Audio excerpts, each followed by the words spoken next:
Coach's Corner is brought to you by Joyce's Jewelry, building trust, loyalty, and relationships for over 40 years. Hey, welcome back in. Final segment now on the Darian DeVries Show. West Virginia heads to Utah, BYU Saturday night, then Utah next Tuesday. Both of these games are rematches. You're about that far away from beating both of these teams. You did beat Utah here. You had a tough loss against BYU. Fair to say BYU, if not the surprise team, one of the top two surprise teams in this conference this season? Yeah, they're certainly even playing better and better each week as it's going. So they're incredible on offense. Very difficult to try to slow down. They all play well together. They have great shooting. They're very aggressive.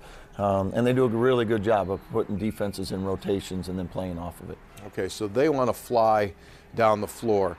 Schematically, make a little bit of sense to try to slow it down a little bit and limit possessions? Well, I think we got to still take advantage of what is given to us. So if there are opportunities to run, we want to do that. But you certainly don't want to get in a track meet on their home floor. Yeah, it's quite an environment. Have you ever been up in there? You've played there? Yeah, we've been there a couple times, not with a lot of success. So it's a great atmosphere. It'll be full. They're playing well, so certainly a big challenge, but certainly an opportunity, for our guys to go in there and play in front. Not only a great crowd, but also a huge opportunity in terms of the standings and those types of things. When you play a team that has multiple offensive weapons, because they really don't have a guy that you can say isn't going to score. I mean, they bring guys off the bench, right, that are going to score it. How do you put a game plan together when almost everyone can hurt you?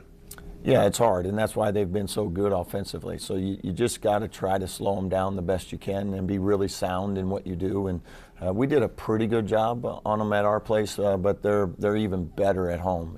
They play with even more confidence. They play faster.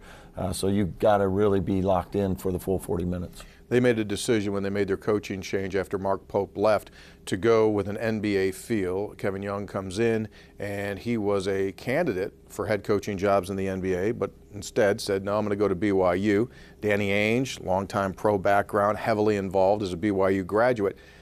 Are they running pro stuff? Are you seeing NBA sets? Yeah, it's more just of a spacing type mentality, and that's kind of how they play off of it. Very good at just finding ways to attack you in a closeout, whether to shoot it or to drive it, and then get into the paint, and then they force the help, and then they got shooting everywhere. Yeah. So when you went back and watched tape first game through, what did you like? What didn't you like about what you did? Well, I thought we did a pretty good job of slowing down their transition. We had a couple of mistakes in there, and they made us pay for them. So we got to do that again. And then on the half court, it's just not give them the easy opportunities. So make it as difficult as possible. And our guys have done a pretty good job throughout the year of being pretty good and tough on the ball, and we'll need to do that again.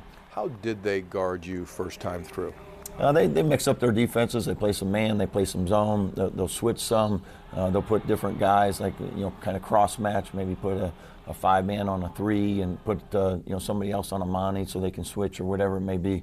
But you're going to have to be ready for a lot of different stuff. So we go back to the 6'9" point guards on this trip, right? And Demon, the freshman from BYU, again hit a massive shot clock beating shot late in the game here.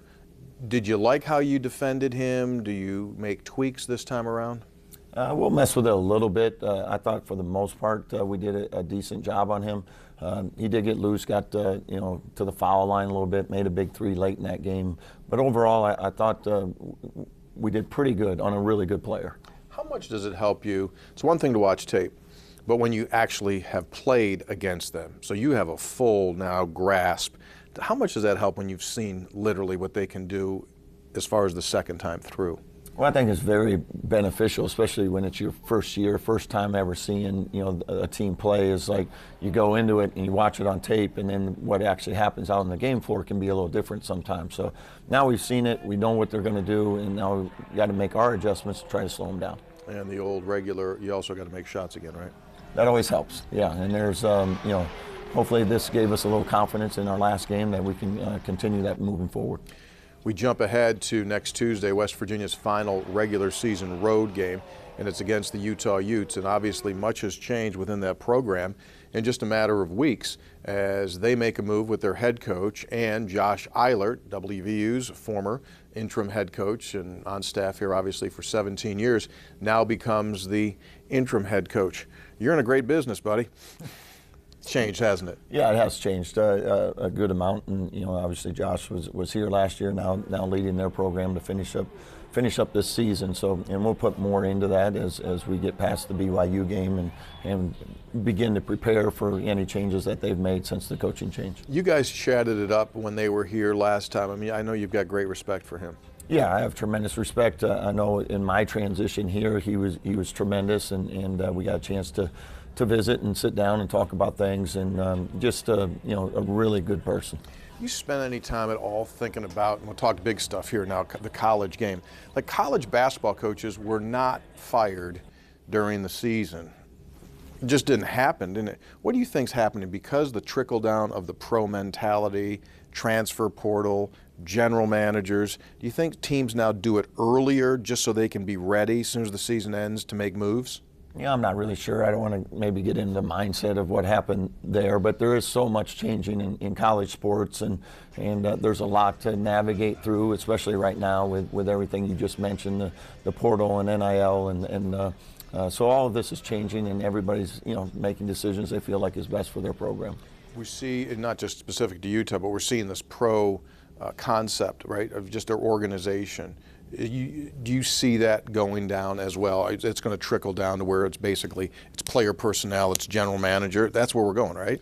It's certainly possible. I think every team and university is going to handle it differently. Everybody's kind of adjusting as it goes because there's not a lot of clear-cut answers right now on what it's going to look like as we move forward. But I think the biggest thing is deal with what's in front of you and make the most of whatever situation you need to. You feel good about organizationally where you are looking ahead toward next season? Yeah, I mean, I think for us, we have great administration, we have great support within our community and fan base, and if you have that gives you a chance. All right. Wish you the best of luck. Thank you. Mount Airy head coach Darian DeVries. We're back again next week with you. Thanks for being with us for this week's edition of the Darian DeVries Show. The Darian DeVries Show is presented by Little General Stores. Great prices, convenient places. This copyrighted broadcast is an exclusive presentation of Learfield under the broadcast rights granted by West Virginia University. Reuse of this presentation is prohibited without the expressed written consent of West Virginia University and Learfield. Announcers are provided by Learfield and approved by West Virginia University.